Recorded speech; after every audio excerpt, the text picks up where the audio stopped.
Praise the Lord. Praise the Lord. Hallelujah. सबसे पहले मैं अपने कलीसिया से आपको शुभकामनाएं लेके आई हूँ।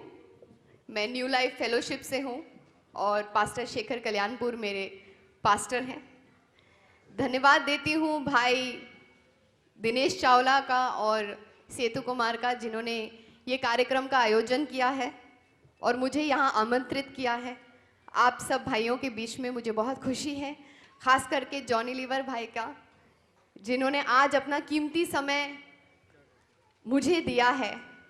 मैं इतना कहना चाहती हूँ कि जितना भी मैं कहूँगी, जितना भी समय लूँगी, उतना मेरे लिए कम है, क्योंकि प्रभु की महिमा इतनी है, उसके वचन में इतना पावर है, इतना सामर्थ है कि जब वो निकलता है तो खाली नहीं वापस आता।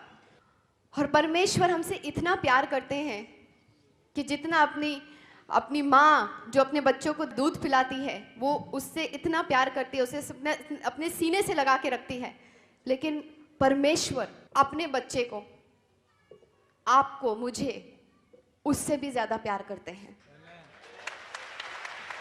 और वो शैतान के हाथों से हमें बचाना चाहते हैं। और शैतान का राज्य जो अब जिस जीवन में हम जी रहे हैं, जो शैतान का राज्य है, उससे हमें बचाना चाहते हैं।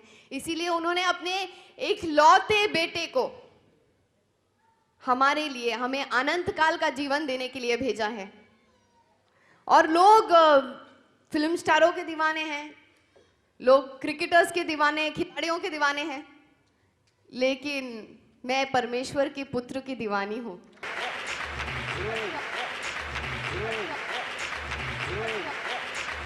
जो लोग मुझे नहीं जानते, मेरा नाम नगमा है और मैं बम्बई में पली बड़ी जन्मी हूँ। मेरी मम्मी मुस्लिम है, मेरे पिताजी हिंदू हैं और मैं क्रिसमस पर पैदा हुई। तो मैं सब कुछ मैं मानती हूँ, लेकिन कि मैं क्रिसमस के दिन पे पैदा हुई तो मुझे हमेशा ये लगता था कि मैं स्पेशल हूँ और मैं यीशु को बहुत प्रिय हूँ। इसीलिए शायद पूरी दुनिया मेरा जन्मदिन मनाती है। और मैं आपसे इतना कहना चाहती हूँ कि जात पात में मैं नहीं मानती। यीशु भी धर्म के लिए नहीं आए थे। यीशु प्यार बांटने के लिए, सत्य बांटने के लिए और हमें सही रास्ता दिखाने के लिए आए थे, क्योंकि वही है सही रास्ता, वही है सत्य और वही है जीवन। और उसी के द्वारा हमें अनंत जीवन प्राप्त है। मैं सिर्फ ये कहना चाहती हूँ आपसे कि पिछले 20 सालों से मैं फिल्म इंडस्ट्री में हूँ। मैं सिर्फ ये बताना चाहती हूँ कि जब हम परमेश्वर में हैं, जब हम यीशु मसीह में हैं, तो हम हमेशा जवान रहते हैं, हम हमेशा हरे भरे रहते हैं, क्योंकि परमेश्वर ने कहा है कि मैं रेगिस्तान में भी अपने बच्चों के लिए फव्वारे बनाऊंगा। तो आप सब उसको इतने प्रिय हैं कि मैं आपको क्या बताऊं। शायद वही बताने आई हूं यहाँ पर। और मैं इतना बताने आई थी कि एज एन एक्टर, आप तो जानते हैं फिल्मी जीवन कैसा होता है। हम लोग चूना लगाते हैं और सबको बहुत उल्लू बनाते हैं। हम लोग पर्दे पर एक नाटक करते हैं पर्दे पर, लेकिन पर्दे के बाहर भी नाटक करते हैं। और हमारा काम, अगर हम बहुत अच्छे हैं तो जाहिर सी बात है बहुत साल टिकते भी हैं। मेरे ख्याल से मैं थोड़ी बहुत ठीक हूँ, इसलिए मैंने 100 से अधिक फिल्में की हैं, 9 से भी अधिक भाषाओं में, और 20 साल से टिकी भी हूँ, तो थोड़ा बहुत अपना काम जानती हूँ। और इतना आप लोगों को बताना चाहती हूँ कि जब हम लोग एक्टिंग करते हैं तो हम लोग ऑब्जर्वेशन भी बहुत अच्छी कर लेते हैं। जॉनी भाई से अच्छा ऑब्जर्वेशन कौन कर सकता है? अब मैं यहाँ से जाऊंगी तो वो भी मेरी नकल भी करके दिखा सकते हैं, लेकिन वो ऐसा नहीं करेंगे, मैं जानती हूँ। हम अक्सर असली जिंदगी में भी फिर नाटक ही करते हैं, एक दूसरे से बहुत कुछ अलग से हो जाते हैं, क्योंकि फिर हमें वो एक एक्टर बन के रहना है, हमें वो इमेज संभालनी है, हमें अपना वातावरण ठीक रखना है, तो उस हिसाब से हमें ऐसे ही करना पड़ता है। और आजकल तो सभी कोई एक्टर बनना चाहता है ना? सब कोई एक्टर बनना चाहता है, तो सब कोई बहुत अच्छी एक्टिंग कर लेता है। और क्योंकि हम पहचान लेते हैं, क्योंकि हम एक्टर्स इतने अच्छे हैं, इतने साल से हैं, हम पहचान लेते हैं लोगों की एक्टिंग, तो हमें ऐसा लगता है कि सब कुछ हमारे इर्द गिर्द बनावटी है। लेकिन जब हम ऐसा व्यवहार करते हैं तो हम समझते हैं सिर्फ हम ही जानते हैं कि हम क्या कर रहे हैं, लेकिन हमारे अलावा कोई और हमें देख रहा है, ऊपर वाला हमें देख रहा है, और वो नहीं चाहता है कि हम ऐसी बनावटी जिंदगी जिएं। कई बार ऐसा होता है कि जब हम लोगों के सामने आते हैं, कई बार क्या, हमेशा ही ऐसे होता है, जब हम लोगों को देखते हैं तो हम लोगों को देखकर भी नहीं देखते। अरे आप कैसे हैं, आप ठीक है ना, मैंने तो आपको देखा ही नहीं। अक्सर ऐसा करते हैं ना, सब लोग करते हैं, हम सब करते हैं, है ना? हम ऐसे करते हैं, फिर देखने के बाद मन में कुछ और चलता रहता है, अरे यार ये क्यों मिल गया मुझे इसको मिलना ही नहीं था आज। तो ये जो सारा दोगलापन हम में है, ये सारी हिपोक्रेसी जो हम में है, जो हम बनावटी जीवन जीते हैं, जब मुझे ऐसा लगा ये सारी चीजें देख कर के क्या यही जिंदगी है? क्या परमेश्वर ने हमें इसी तरह से जीने के लिए यहाँ पर भेजा था कि इस जिंदगी में कुछ और भी है जिसके लिए हम यहाँ आए हैं? ये तो सब चलता रहेगा, जीवन चलता रहेगा।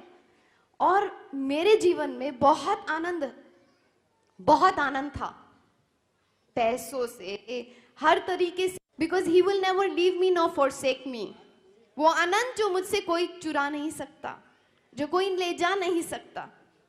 परमेश्वर क्योंकि मुझे अपनी बेटी मानता है, आपको अपना बेटा मानता है, और हम सबको अपना बच्चा मानता है, वो हमसे इतना प्यार करता है, इतना प्यार करता था, करता है, करता रहेगा। वो परमेश्वर जिसने इस सृष्टि को बनाया है, जो अनंत तक, एंड तक वो सब कुछ जानता है, वो असीम है, वो जानता है कि हमारी जिंदगी की हर एक जरूरतें क्या है, वो जानता है कि हमारे दिल में हमें क्या चीज चाहिए, हमें किस चीज की जरूरत है। और परमेश्वर हमारे जिंदगी में कभी हमें दुख नहीं देता, क्योंकि परमेश्वर तो वो माता पिता की तरह है जो बच्चों को प्यार करता है। क्या हमारे माता पिता हमें दुख दे सकते हैं? क्या वो अपने बच्चे को दुखी देखना चाहते हैं? कभी नहीं। उसी तरह से परमेश्वर भी हमको कभी दुखी नहीं देखना चाहते। लेकिन शैतान है ना, वो अपना काम करता ही रहता है। चोर का काम क्या होता है? वो चोरी करना होता है। वो आके चोरी करता है, दंगा करता है, मस्ती करता है, हमें दुख देता है और हमारी नींदों को चुरा लेता है। लेकिन परमेश्वर ने उसकी भी योजना की। परमेश्वर ने अपने एकलौते बेटे को भेजकर, मुझे अक्सर जीवन में ऐसा लगता था कि ठीक है परमेश्वर, मेरे से गलती होगी, मैंने गलती तो की होगी। अब हम झूठ तो बोल ही देते हैं। जब कोई हमारे घर में फोन कर लेता है तो हम नौकर को बोल देते हैं, अरे अरे बोलते नहीं है घर में, है ना? और इसी तरह से हम छोटी छोटी झूठ तो बोलते हैं। झूठ छोटा हो या बड़ा हो, झूठ तो झूठ ही होता है ना परमेश्वर की नजर में। तो हम पश्चाताप कर सकते हैं, हम ये कह सकते हैं, मुझे ऐसा लगा कि परमेश्वर मुझे इतना चाहते हैं, परमेश्वर ने मुझे छुआ और परमेश्वर चाहते हैं कि मेरी जिंदगी बदल जाए। तो परमेश्वर ने सारे चमत्कार मेरी ज़िंदगी में दिखाना शुरू किए। मुझे वो आनंद दिया, मुझे वो शांति दी जो असीम थी, जो मुझसे कोई नहीं, मुझे खुद नहीं समझ में नहीं आता था कि अरे यार मैं अभी आज इतना काम नहीं कर रही हूँ लेकिन मुझे इतनी शांति क्यों है। लोगों को देखकर उनका चैन बिगड़ जाता था। अरे ये तो इतना कुछ कर नहीं रही है, फिर इतना खुश क्यों नजर आ रही है? क्योंकि मेरे अंदर परमेश्वर की खुशी है। और आज मैं खुशी मनुष्य में नहीं लेकिन परमेश्वर में रखती हूँ। जब आप अपना पूरा यकीन और अपना पूरा आश्वासन परमेश्वर पे रखते हैं और मानव पे नहीं, या कोई राजा पे नहीं, कोई दूसरे राजा पर नहीं, बल्कि राजाओं के राजा पर, यीशु मसीह पर अपना यकीन रखते हैं, तो आपका वो यकीन आपसे कोई नहीं ले सकता, कोई नहीं छीन सकता। मैं सिर्फ ये बताने आई हूं आपको कि उसके द्वारा और उसके सिवा हमारे पास कोई रास्ता नहीं है। क्योंकि जब मैं अपने आप को पूछने लगी कि मेरी ज़िंदगी तो बहुत अच्छी चल रही है, लेकिन फिर भी इस ज़िंदगी में मुझे बहुत बड़ी कमी महसूस हो रही, और वो कमी है क्या? वो कमी ऐसी कि कभी मैं किसी अपनी खुशी को अगर किसी चीज़ में रखूं, फिर शैतान आके उस चीज़ को छुड़ा लेता है, मुझसे ले जाता है। पर क्यों ना ऐसा करूं कि मैं शैतान पर पराजय पाऊं। लेकिन वो अपने आप से नहीं हो सकता, क्योंकि वो सामर्थ्य तो हमें सिर्फ परमेश्वर ही दे सकता है, और अपनी पवित्र आत्मा द्वारा। इसीलिए जब हम में वो पवित्र आत्मा होती है तो हम उससे ज्यादा ताकतवर होते हैं जो बाहर है, जो इस दुनिया में है, जो हमारे इर्द गिर्द है। बुराई, डाका, खराबा, या हमारा आनंद लूटना, या हमारी बीमारियां, या हमारी मुसीबतें, उन सब से ज्यादा हम शक्तिशाली होकर हम पे उसका असर होगा, जरूर होगा, लेकिन हम फिर भी उस पर विजय पाएंगे, क्योंकि हम में जो है वो जो दुनिया में बाहर है उससे कई ज्यादा ताकतवर है। और मैं इतना कहना चाहूंगी कि आज मैं प्रार्थना करती हूं, मुझे महसूस हो रहा है कि पवित्र आत्मा इस सभा में उपस्थित है, यहां पर हमारे बीच में। और मैं आज ये प्रार्थना करती हूं कि मेरे भाई बहन जो भी यहां पर आए हैं, उनकी जो भी जरूरत हो, इस सभा द्वारा जो कोई भी यहां पर सभा में बात करेगा, कहेगा, क्योंकि प्रभु के वचन बोल रहा है, और प्रभु के वचन द्वारा सिर्फ आपको शिफा मिल सकती है। और पुराने करार में भी ऐसा था कि अगर जब मैं अपने आप को सवाल पूछती थी कि हाँ ठीक है, मेरा कल तो बहुत अच्छा होगा, क्योंकि अब मुझे भव सागर मिल गया है, अब मुझे वो असीम विद्या मिल गई है जिससे मैं दुनिया के युद्ध में अपनी जंग लड़कर विजय पा सकती हूँ, और वो है ये पवित्र वचन। लेकिन फिर मेरे पिछला क्या? अगला तो सब ठीक है, पिछले का क्या? पिछला कैसे ठीक हो सकता है? तब प्रभु ने मुझे जवाब दिया कि वो तो सिर्फ मेरा बेटा ही ठीक कर सकता है, क्योंकि उसे मैंने एक योजना देकर इस दुनिया में भेजा था, और वो योजना ये थी कि वो हमारे पापों को अपने सर पर लेके क्रूज पर अपनी बलि देगा और अपने खून से हमको धोएगा, क्योंकि हम पापी हैं और हम पिता परमेश्वर के सामने उस पाप को लेकर नहीं जा सकते जब तक कि हमें उस लहू से धोया नहीं जाएगा। और वही है रास्ता, ये पिता ने कहा है। तो मैं आपसे विनती करती हूँ, इल्तिजा करती हूँ, और ये दावा भी करती हूँ कि जिस तरह यीशु मसीह ने मेरे जीवन में आकर मेरे जीवन को छूकर कुछ अलग कर दिया है, अभी ऐसा एक शांति मेरे दिल में, दिमाग में ऐसी छा गई है जो मुझसे कोई नहीं छीनता है सकता है, क्योंकि वो राजाओं का राजा और शांति का राजा है। वो जो हमें शांति दे सकता है। ये सारी चीजें तो बहुत छोटी सी अभी नजर आती हैं। ये शैतान भी आएगा तो बोलेगा चल भाग यहां से, यीशु मसीह के नाम पे रिब्यूक यू। किसी को भी हम अपनी दुख को, पीड़ा को, शैतानियत को, कोई भी बुरी आत्मा को, किसी भी चीज को हम अपनी जीवन से यीशु के नाम पे उसे भस्म कर सकते हैं, उसे खत्म कर सकते हैं और उस पे विजय पा सकते हैं। और हमें सिर्फ ये देखना है कि बस हमें अपनी नजरें सिर्फ उस पे, परम पिता परमेश्वर पे टिकाए रखनी है। और जब हम यीशु को हमारे जिंदगी में स्वीकार करते हैं, उस पे यकीन करते हैं और उसका नाम लेते हैं और कहते हैं कि हमारे मन में आ जाओ और हमें मदद करो, हमारी मदद करो, क्योंकि वो क्रूज पर हमारे लिए एक उद्देश्य के साथ उन्होंने हमसे मंगनी की है। अब शादी बाकी है और उस शादी की तैयारियां अब शुरू हो चुकी है।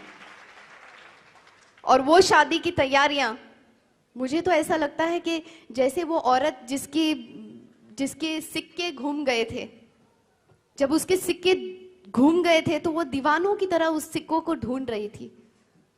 क्योंकि पुराने समय में जब अपना प्रेमी अपनी प्रेमिका से मिलने आया करता था तो, या अपना शादी का न्योता उसको देना चाहता था, तो वो सिक्कों का हार देता था उसे, और वो उसका हार टूट गया और वो दीवानी हो गई। क्योंकि वो प्रेमी कभी भी आ सकता है, चोरों की तरह वो कभी भी आ सकता है उसे लेने के लिए, और अगर उसका हार उसने जल्दी से नहीं पिरोया तो उसे छोड़ के चला जाएगा। तो इसीलिए उसने तुरंत अपना हार, अपने सिक्कों को ढूंढा, अपने हार को पिरोया और अपने दोस्तों के साथ वो जलसा मनाने लगी। क्योंकि उसको अब पता था कि अब जब उसका प्रेमी आएगा तो उसे ले जाएगा। उसी तरह से यीशु चाहते हैं, प्रभु पिता परमेश्वर ने यीशु को हमारे लिए भेजा है। उन्होंने हमें, इस पूरी कलीसिया को, हम सबको उसकी दुल्हन बनाया है और वो हमें लेने आ रहा है। लेकिन क्या हम तैयार हैं? क्या हम अपने दूल्हे राजा के साथ जाने के लिए तैयार हैं? क्या हमने अपने जेवर पहने हैं? हमें कुछ नहीं करना है, क्योंकि हमारे सामर्थ्य से नहीं और किसी भी चीज से नहीं, बस सिर्फ प्रभु की करुणा से, प्रभु की करुणा से और अनुग्रह से हमें यह मुफ्त तोहफा मिला है, मुक्ति का। हमें सिर्फ उसे अपनी जिंदगी में अपनाना है, स्वीकार करना है और अपनी मुक्ति पर काम करते रहना है, सिर्फ नजरें उसकी तरफ टिकाए हुए। और मैं जानती हूं, मैं चुनौती देती हूं आपको कि जिस तरह से प्रभु ने मेरी जिंदगी छू के मुझे आनंद दिया है, और मैं ये जानती हूं कि यह आनंद मुझसे कोई नहीं छीन सकता, मैं दीवानों की तरह जाकर इसका ऐलान कर सकती हूं कि प्रभु ने मुझे इतनी खुशी दी है, इतनी खुशी दी है कि अब वो खुशी मुझसे कोई नहीं छीन सकता। जो मैंने प्रभु की महिमा देखी है और जो यीशु मेरे जिंदगी में और जीवन में कर रहा है, मैं सिर्फ वो खुशी आप सबके साथ बांटना चाहती हूं। और आज वो गवाही बनकर आपके सामने खुलेआम ऐलान करना चाहती हूं कि मैं उसकी दीवानी हूं। और आओ, आकर मेरे दीवाने को चखो और देखो, आप कभी मायूस नहीं होंगे। क्योंकि मैं भी अपनी जिंदगी अपने तरीके से जीती थी, लेकिन आज जब मैंने अपने आप को पूरी तरह से उसके हाथ में समर्पित कर दिया, ऐसे नहीं कि रात में समर्पित कर दिया और सुबह में वापस ले लिए, ऐसा नहीं होना चाहिए, अधूरा समर्पण नहीं होना चाहिए। जब हम दिल से कहते हैं कि प्रभु हमारे सारे बोझ तू ले ले, क्योंकि तू हमारे लिए क्रूस पे चढ़ा था, तूने हमारे लिए अपना खून बहाया और तूने हमारी सारी दुख, तकलीफें, पीड़ा, बीमारियां, ये सब हमसे लिया। तूने कोड़े खाकर अपनी जान की बलिदान सिर्फ इसलिए दी ताकि हम चंगे रहें, हम खुश रहें। और हम इस बात पर विश्वास करते हैं क्योंकि वो क्रूज पर चढ़ने के बाद तीसरे दिन जी उठे। और आज उन्होंने कहा है कि मेरे नाम से अगर तुम मेरे पिता से कुछ भी मांगो तुम्हें वो जरूर मिलेगा। और मुझे ये पूरा आश्वासन है कि एक बार आप यीशु मसीह को अपने जीवन में, अपने दूल्हे राजा को अपने जीवन में बुला के देखना, आपकी जीवन की हर सुबह सुनहरी होगी। और अगर थोड़ा बहुत दुख तकलीफ सहना भी पड़े तो क्या हुआ, जो हमें मिलने वाला है आनंद काल जीवन में, वो तो इन सब चीजों के बराबर कुछ भी नहीं है। इसीलिए मेरे भाइयों, अगर सोए हो तो जाग जाओ। आज का समय और अभी का समय बहुत अच्छा है। बस इतना ही कहना चाहती थी। मेरी दुआएं आपके साथ है, ज्यादा समय नहीं लूंगी, लेकिन अगर समय मिलेगा तो बहुत कुछ कहना है, बहुत कुछ सुनाना है। Praise Lord.